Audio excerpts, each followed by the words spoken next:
Hello everyone. Today in this lecture video we will discuss about health education. So let's start. Health education word सुनते ही आपके मन में कुछ images बन रही होंगी।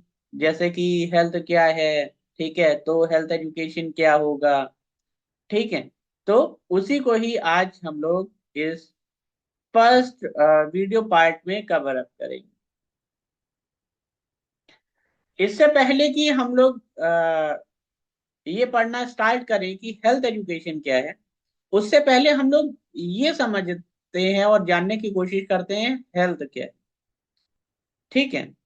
तो कई लोगों के अकॉर्डिंग हेल्थ के अपने अपने मानने के जो भी तरीके हैं उस तरीके से उसको मानते हैं, ठीक है। फॉर एग्जाम्पल, अगर एक नॉर्मल इंडिविजुअल है, एक नॉर्मल आम इंसान है, तो उसके अकॉर्डिंग हेल्थ का मतलब ये है कि उसे किसी भी प्रकार से कोई डिजीज ना हो, ठीक है, कोई डिजीज ना हो, और वो अपनी जो भी एक्टिविटीज हैं वो बिना किसी इंटरप्शन की इजीली कर सके, ठीक। आप में से कई लोग ऐसा मानते हो। फिर एज फिजियोलॉजिस्ट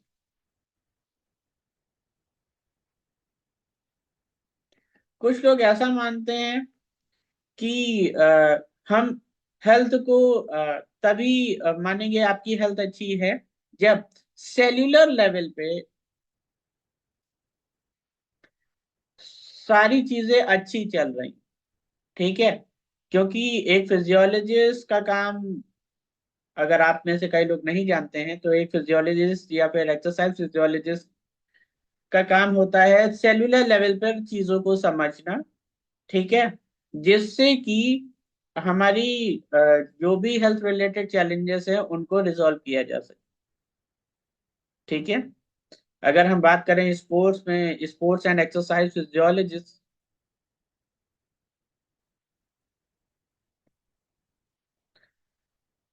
तो ये स्टडी करते हैं सेल्यूलर लेवल पे, ठीक। जो भी चेंजेस हो रहे हैं हमारी बॉडी में उसको ये सेल्यूलर लेवल पर स्टडी कर, ओके।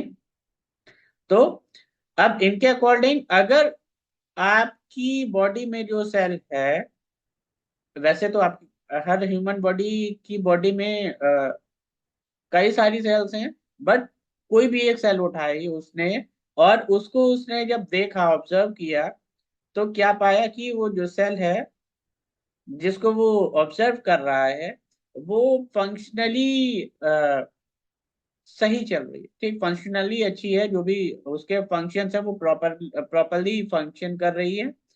और एक सेल उसने उठाई आपके किसी और ऑर्गन से, और वो फंक्शनली वेल नहीं है, मीन्स जिस तरीके से उसमें जो है एनर्जी प्रोडक्शन होना चाहिए वो नहीं है, ठीक। तो वहां पे वो सेल फिजियोलॉजिस्ट के अकॉर्डिंग अनहेल्दी हो गया, ठीक है। फिर अगर एक कोई सोशियोलॉजिस्ट है, ठीक है, एक चीज और, बीच में मैं कई बार इंटेंशनली मिस्टेक्स करूंगा स्पेलिंग से भी रिलेटेड, ये काम आप लोगों का है आइडेंटिफाई करना। अगर आप इसे आइडेंटिफाई कर लेते हो तो अच्छी चीज, अगर नहीं कर पाए तो वही हाल हो गया कि आपकी ट्रेन थी मॉर्निंग में 8 बजे की, आप जो है 12 बजे सो के उठे हो, तो ट्रेन भी आपकी मिस हो गई और जहां जाना था वहां पहुंच भी नहीं पाए, ओके। सो हम बात कर रहे हैं यहाँ पे सोशियोलॉजिस्ट की। अब सोशियोलॉजिस्ट के अकॉर्डिंग हेल्थ का मतलब ये होगा कि कोई भी इंडिविजुअल है वो कितना एक्टिव है, अगर उस पर हम किसी भी तरीके से स्टिमुलस दें उसे, तो वो उसको कितने अच्छे से रिस्पॉन्ड करता है, ठीक है। तो सोशियोलॉजिस्ट के अकॉर्डिंग हेल्थ की डेफिनेशन अलग होगी, ठीक है। वैसे अगर हम इसे इसके अलावा भी कई लोगों का मानना है कि जो हेल्थ है, ठीक, health is a complete state और physical, mental and social wellbeing.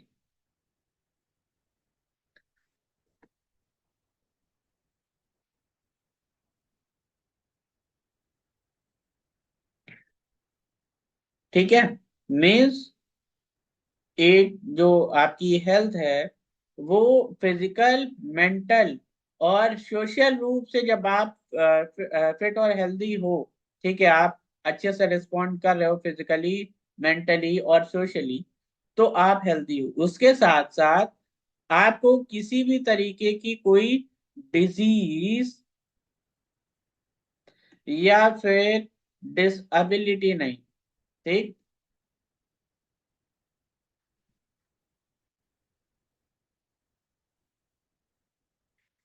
ठीक है, बीच में, जैसा कि मैंने पहले बताया, बीच बीच में मैं कई बार इंटेंशनली मिस्टेक्स करूंगा। आपका टास्क है उसे आइडेंटिफाई भी करना। ठीक। तो अब आपको समझ में आ गया होगा कि हेल्थ क्या चीज है। ठीक है, इसके साथ साथ अब अगर आपने इतना इसको समझ लिया है, तो इसमें हम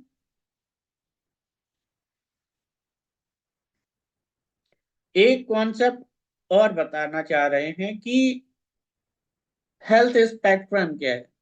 ठीक है, हो सकता है आप में से कई लोगों के लिए ये नई चीज होगी, मगर बहुत इंपॉर्टेंट चीज है। इसे अगर आप लोग जान लेते हो तो और अच्छे से समझ पाओगे आखिर हेल्थ क्या। ठीक है, तो इसको हम एक ग्राफ के जरिए समझाने की कोशिश कर।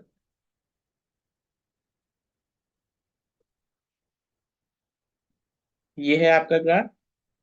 इसको हमने बना लिया इस तरीके से कर, और इसको हमने इस तरीके से बना लिया। ठीक है, अब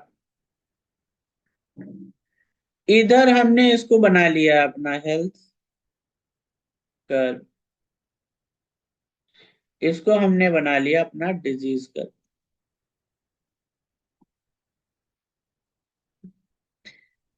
ठीक है, आप में से अगर कई लोगों को ग्राफ पढ़ने में दिक्कत अभी तक होती रही है, तो इस इसमें कुछ ऐसा टफ चीज नहीं है कि इसे आप लोग इजीली समझ नहीं पाओ। ठीक है, आप लोग सब कुछ इजीली समझ जाओगे, घबराने की जरूरत नहीं। ठीक है, जो हमारी हेल्थ का ऑप्टिमम लेवल है, जो सबसे बेस्ट लेवल है, उसे हमने बना लिया पॉइंट पी। ठीक, बीच में हमने कहीं रख लिया पॉइंट ओ। अब ये पॉइंट ओ क्या है? ये एक ऐसी कंडीशन है जिसमें ना ही आप हेल्दी हो और ना ही आपको कोई डिजीज है। ठीक है, और फिर हमने एक पॉइंट बना लिया आपका क्यू ले लो। ठीक है, अब इस ओ टू पी पॉइंट, ये जो ओ टू पी है, जो कर्व है, इसमें जो है कहीं पे फिर जैसे ही आप थोड़ा सा ऊपर बढ़ोगे, तो जो है आपकी हेल्थ ओ पॉइंट वाली स्टेट से थोड़ी ज्यादा अच्छी होगी। फिर उसके कंपैरिजन में यहाँ पे प्रीवियस कंडीशन से थोड़ी और अच्छी मान लो।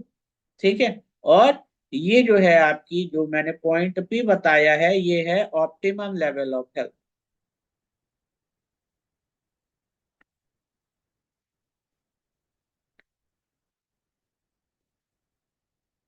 और सिमिलरली यहाँ पे भी पहले आपकी माइल्ड सिकनेस होगी।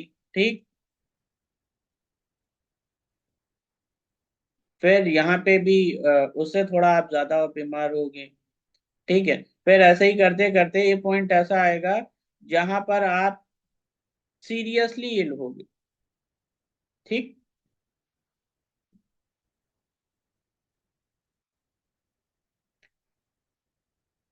Serious illness.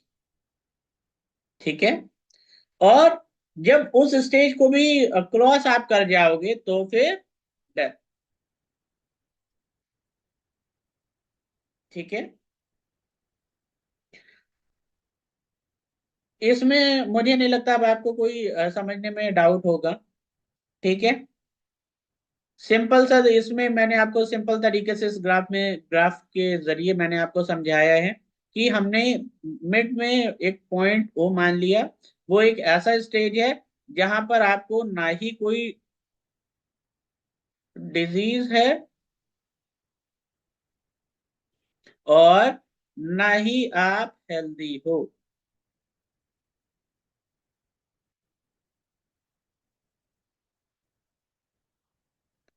ठीक। फिर जैसे ही आप इस हेल्थ कर्व में ऊपर बढ़ते जाओगे तो एक पॉइंट ऐसा आएगा जहां पे आप मैक्सिमम लेवल ऑफ हेल्थ को अचीव किए हुए हो।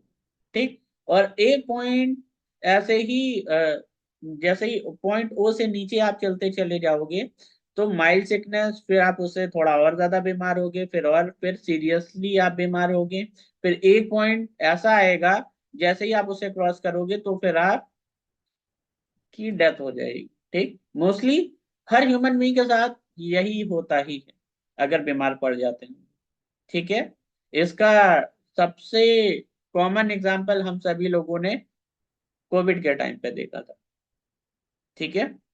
तो इतना आपको समझ में आ गया होगा। अब यहाँ पे ये जो पॉइंट ओ से हमने पॉइंट पी लिया है, ये हमारी हो गई रेंज ऑफ हेल्थ।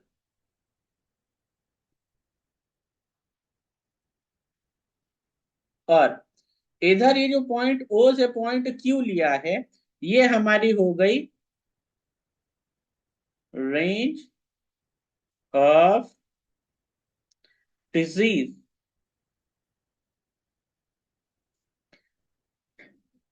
अब मुझे नहीं लगता कि इन दोनों में आपको कुछ डाउट होगा। पॉइंट ओ से पॉइंट पी तक हमने ये क्या बना ली, ये हमारी हेल्थ की रेंज हो गई। और पॉइंट ओ से पॉइंट क्यू तक ये हमारी रेंज किस चीज की है, डिजीज की। अच्छा, एक बहुत इंपॉर्टेंट चीज और, ये जो पूरा फेज है ना, ये डायनामिक फेज। ठीक है। मीन्स ऐसा नहीं कि अगर आपने एक बार आप पॉइंट ओ पे आ गए ऑप्टिमम लेवल ऑफ हेल्थ पे तो आप कभी भी बीमार हो ही नहीं सकते। ठीक है। मीन्स एक बार आपने उस लेवल को अचीव कर लिया तो फिर आपको कंसिस्टेंटली उस लेवल को जो है अचीव करके रखना पड़ेगा कंसिस्टेंसी के साथ। ठीक है। बोलना आसान है मगर इसको बनाए रखना काफी ही ज्यादा चैलेंजिंग है। ठीक है। कंटिन्यूअसली आप ऑप्टिमम लेवल ऑफ हेल्थ जो कि पॉइंट पी, हमने पॉइंट पी से यहाँ पे समझाया है, आप उसको अचीव करके चल ही नहीं सकते हो। फिर भी कई सारे लोग हैं जो कोशिश करते हैं उस लेवल को अचीव करने की, मगर वो भी कई बार ऐसा होता है कि वो भी बीमार पड़ जाते हैं। ठीक है। मगर हम सभी को कोशिश ये करनी है कि ये ओ ओ से पी जो पॉइंट है इस रेंज में ही रहे, मीन्स रेंज ऑफ हेल्थ पर हम लोग ज्यादा रहें in comparison to range of disease. ठीक है। उसके अलावा सिर्फ इतना ही नहीं कि आप सिर्फ बीमार होगे, उसके अलावा भी कई तरीके की परेशानियों से भी आपको गुजरना पड़ेगा। ठीक है। बीमार होगे तो पेन भी होगा, और तरीके की समस्याएं भी होंगी। उसके साथ साथ मेडिकल बिल्स भी आपको पे करने होंगे। ठीक है। तो अब आप समझ गए होंगे कि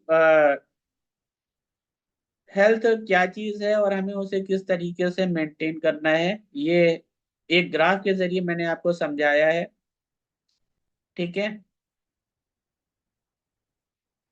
अब अगर आप में से कई लोगों को ये नहीं समझ में आया है तो आप लोग इसे फिर से, जैसे ही ये वीडियो एंड होगा तो फिर से एक बार रिवाइंड करके देख लेना, इसीलिए आप लोगों को ये अच्छे से समझ में आ जाएगा।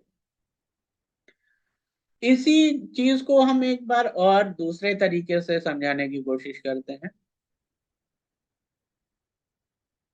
हमने ये एक बेस लाइन ले ली।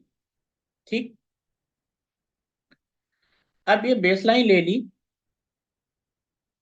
ये है हमारा, यहाँ पे ना ही हम हेल्दी हैं ना ही हम सिक।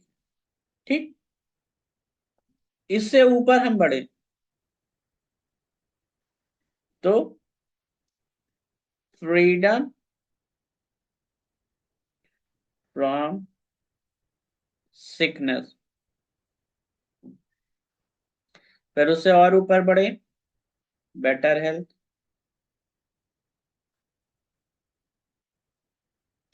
फिर और ऊपर गए, सबसे ऊपर यहाँ पे पहुंचे तो पॉजिटिव हेल्थ।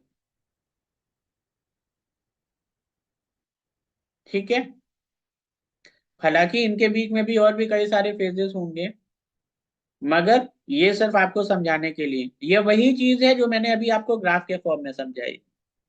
ठीक, ऐसे ही सिमिलरली नीचे हम आए तो unrecognised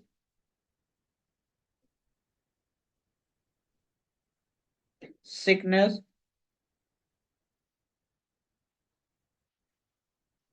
then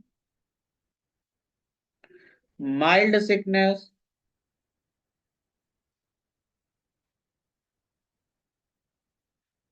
then severe sickness,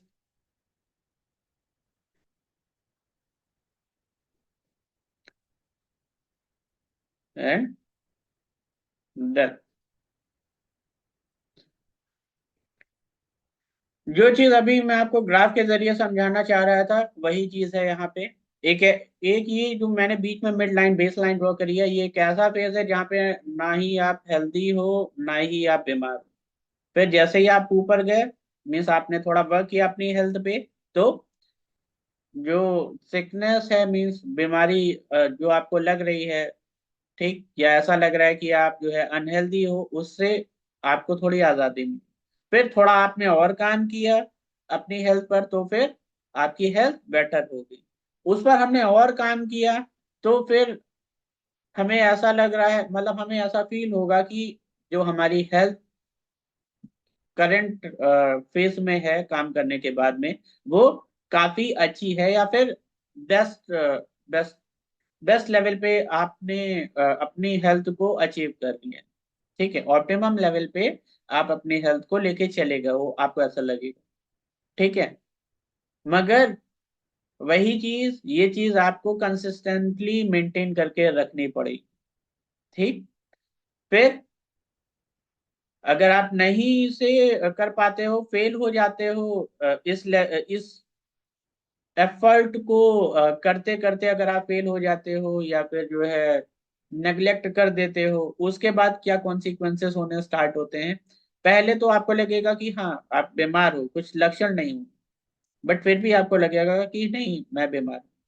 फिर वो स्टेज जैसे ही पास होगा, फिर आपको लगेगा कि हाँ मुझे जो है कुछ ना कुछ बीमारी है, थोड़ा और जो है आप उसको लेके कंफर्म हो जाओगे कि हाँ कुछ ना कुछ तो सिकनेस है। जब आप टेस्ट रिजल्ट कराओगे तो उसमें भी ये चीज आएगी, जो भी आप मेडिकल टेस्ट करवाओ उसमें भी ये कंफर्म हो जाएगा कि हाँ आप थोड़ा बीमार हो। फिर जैसे ही अगर आपने उस पर काम नहीं किया, दवाएं नहीं खाई, डॉक्टर की हेल्प नहीं ली, ठीक है, इग्नोर कर दिया, फिर वो किस में चेंज हो जाएगा, सीवियर सिकनेस, मीन्स आप बहुत ही गंभीर रूप से बीमार हो गए। ठीक, अगर समय रहते उसे उस पर हम लोगों ने काम नहीं किया, मीन्स डॉक्टर्स ने काम नहीं किया और आपने अपना काम नहीं किया कि टाइम पे आपने दवाएं नहीं खाई या डॉक्टर के इंस्ट्रक्शन फॉलो नहीं किए, तो वो बीमारी इतनी बढ़ जाएगी कि शरीर उसको अ, बर्दाश्त नहीं कर पाएगा और अल्टीमेटली इंसान की डेथ हो जाएगी। ओके, तो अब आप समझ गए होंगे कि हेल्थ स्पेक्ट्रम क्या है। किस इस तरीके से अगर आप एग्जाम में समझाने की कोशिश करोगे एग्जामिनर को, तो डेफिनेटली आपको मार्क्स मिलेंगे। मगर जैसा कि मैं पहले भी कई बार बोल चुका हूं आप लोगों से कि सिर्फ नॉलेज को अगर आप गेन करोगे तो मार्क्स की आपको टेंशन नहीं रहेगी। ओके, एक और है, एक चीज और समझाना चाह रहा था मैं आपको कि फॉर एग्जाम्पल, जैसे अभी आप लोग इसमें भी आगे पढ़ोगे कि हेल्थ के भी कई सारे डायमेंशंस होते हैं। ठीक, हेल्थ के भी कई सारे डायमेंशंस होते हैं। जैसे कि एक होगा आपका फिजिकल डायमेंशन, ठीक है, एक होगा मेंटल डायमेंशन, एक होगा सोशल डायमेंशन, एक होगा स्पिरिचुअल डायमेंशन, ऐसे ही एक होगा वोकेशनल डायमेंशन। इसी तरीके से एक होगा फाइनेंशियल डायमेंशन। ऐसे ही कई सारे डायमेंशंस हैं। अलग अलग बुक में किसी ने 5 डायमेंशंस लिखे हैं, किसी ने 6 डायमेंशंस के बारे में फोकस की है। ठीक है, किसी ने 10 डायमेंशंस के बारे में बताया कि हेल्थ के 10 डायमेंशंस होते हैं।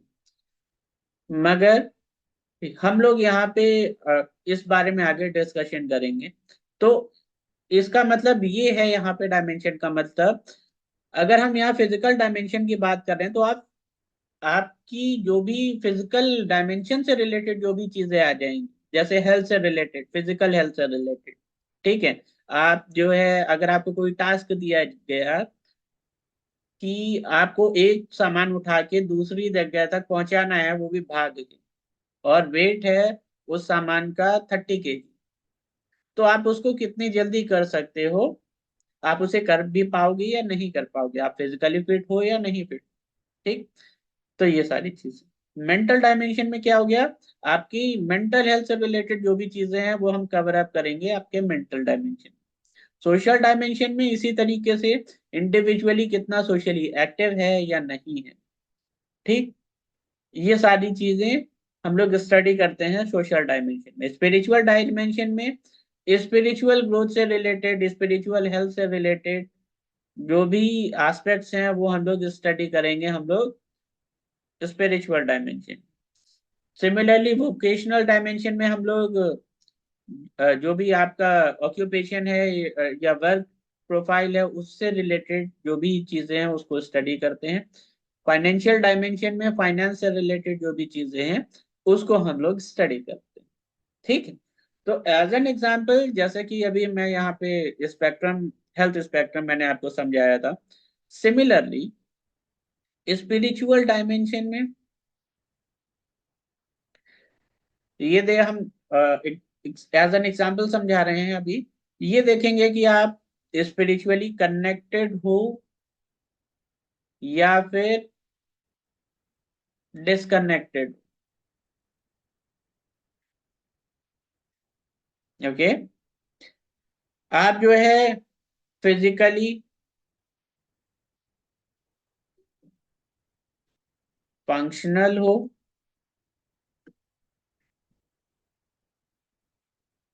या फिर डिसफंक्शनल।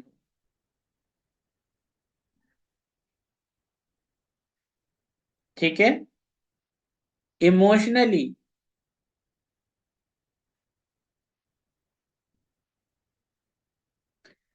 आप जो है जॉय फील कर रहे हो या फिर आप दुखी हो।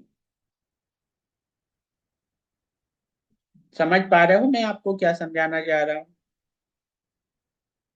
मेंटली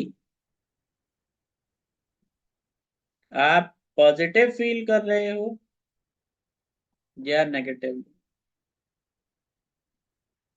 तो अब आप समझ पा रहे होंगे कि मैं क्या समझाना चाह रहा हूँ आपको स्पेक्ट्रम्स के थ्रू और डायमेंशंस के थ्रू, कि हेल्थ क्या है, किस तरीके से हम लोग हेल्थ को स्टडी करते हैं। ठीक है,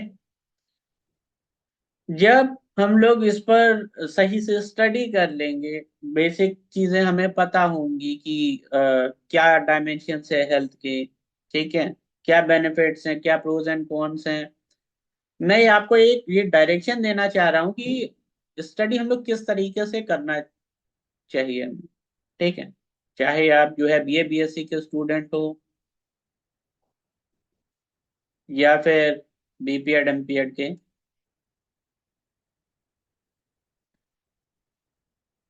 तो फिजिकल एजुकेशन में अगर आप इससे रिलेटेड कोई भी स्टूडेंट हो जिसने ऑप्ट किया है फिजिकल एजुकेशन, तो एग्जाम में आपको किस तरीके से लिख के आना है, ठीक है। तो अब आप समझ गए होंगे इजीली कि क्या है हेल्थ, हम उसे किस तरीके से पढ़ें, ठीक है। तो हेल्थ तो अब आप समझ गए होंगे, ठीक है। अब हम बात कर रहे हैं हेल्थ एजुकेशन, ठीक। तो अब हेल्थ एजुकेशन क्या है?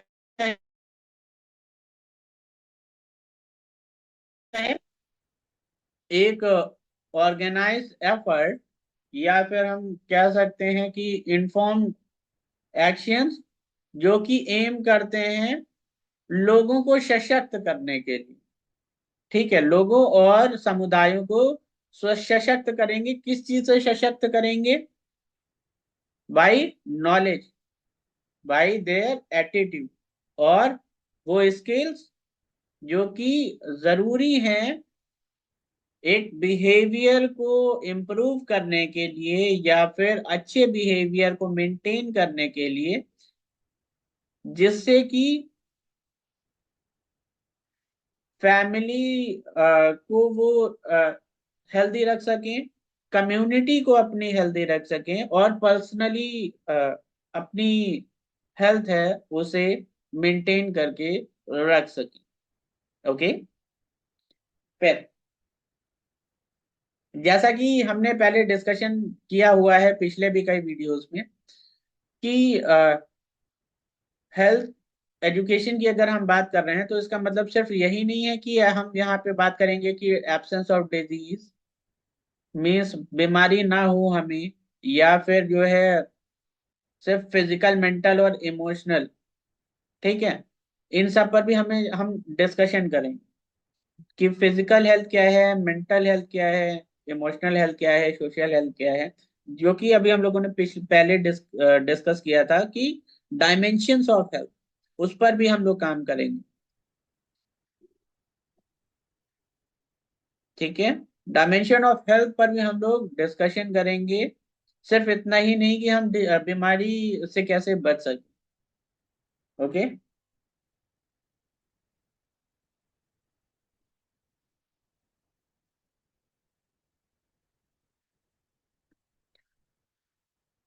और एक चीज, हेल्थ एजुकेशन एक साइंटिफिक एविडेंस बेस्ड,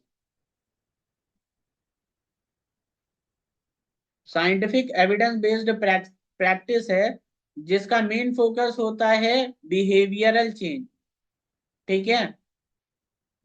जिसका मेन फोकस है बिहेवियरल चेंज और promotion of life long health literacy, ठीक है।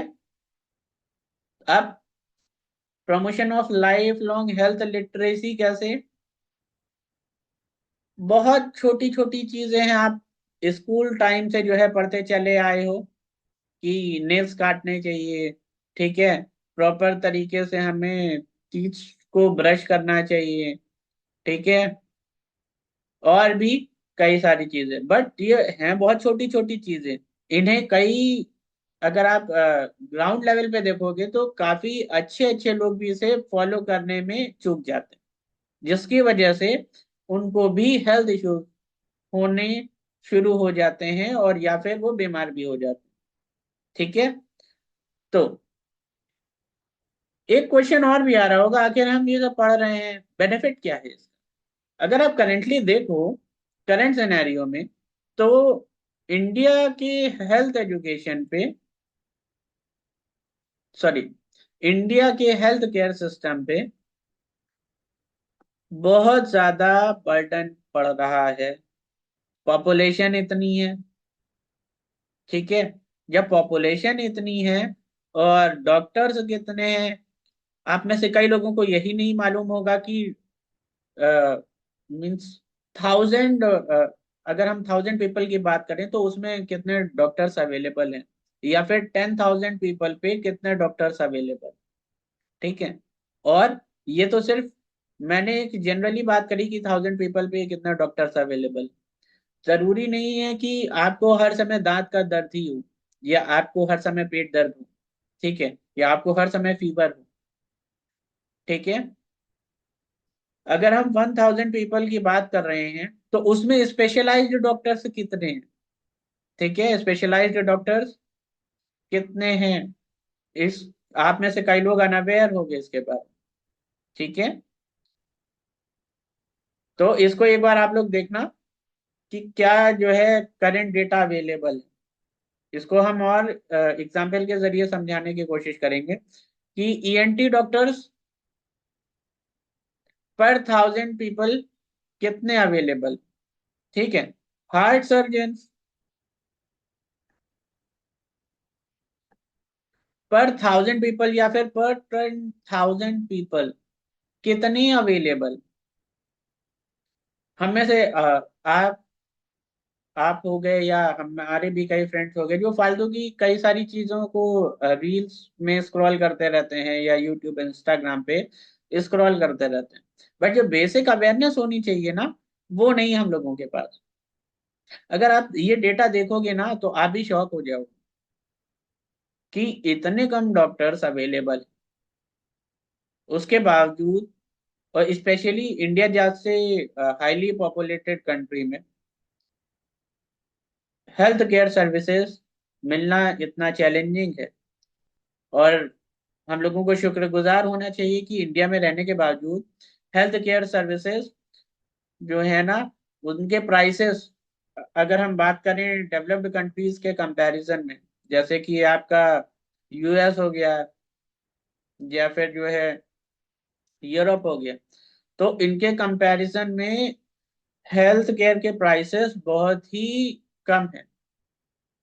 हर कोई जो है अफोर्ड कर सकता है आज के समय में जो मेडिकल बिल्स, बट फिर भी हम लोगों में से कई लोगों के लिए उसे पे करना काफी चैलेंजिंग है,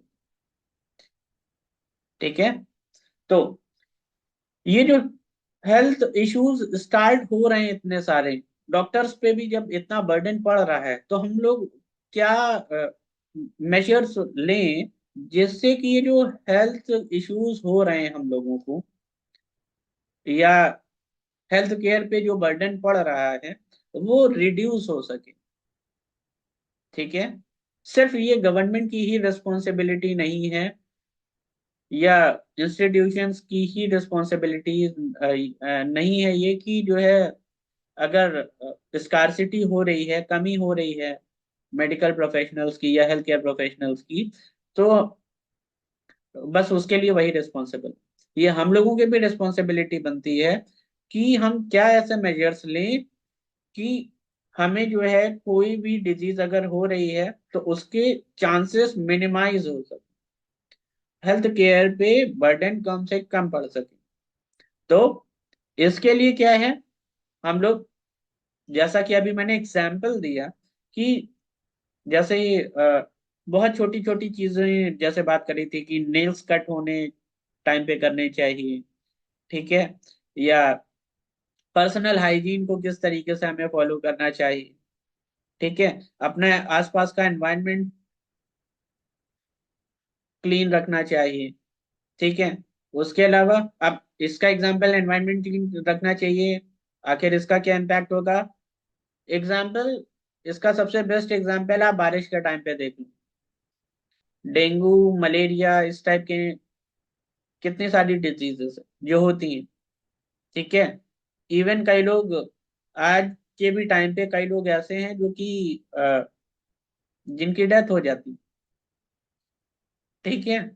तो ये जो डेथ हो रही है ये नेग्लिजेंस की वजह से, कई बार ऐसा देखा गया है कि ये जो डेथ हुई है ये नेग्लिजेंस की वजह से भी हुई, आसपास का एनवायरनमेंट ही नहीं सही तरीके से मेंटेन किया गया, प्रॉपर अगर क्लीनलीनेस रखी जाती तो क्या ये जो मॉस्किटोज हैं डेंगू वाले, ये इतनी डेंस पॉपुलेशन में इस तरीके से डिजीजेस फैला पाते, तो कहीं ना कहीं इसके रिस्पॉन्सिबल हम और आप लोग भी हैं।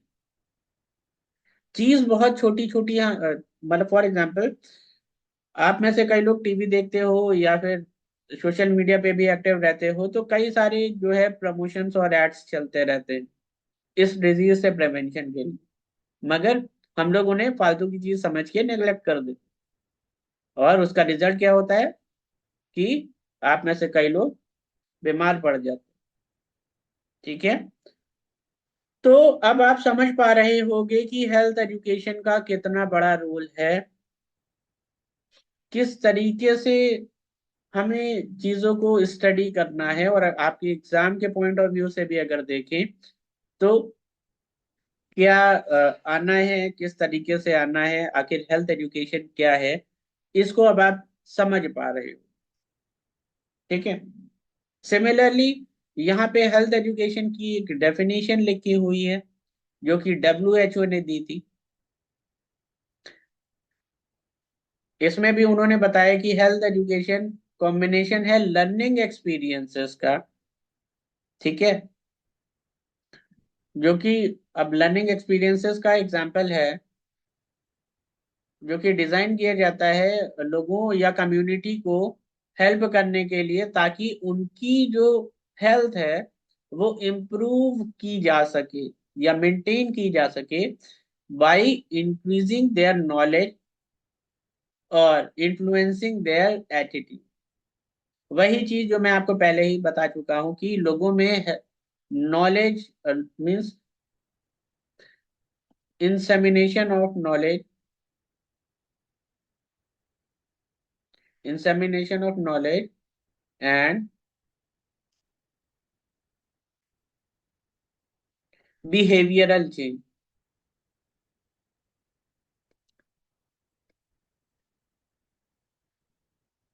जब नॉलेज होगी तो अवेयरनेस आएगी, जब अवेयरनेस आएगी तो फिर बिहेवियर में भी चेंज होगा और आपके एटीट्यूड में भी चेंज होगा।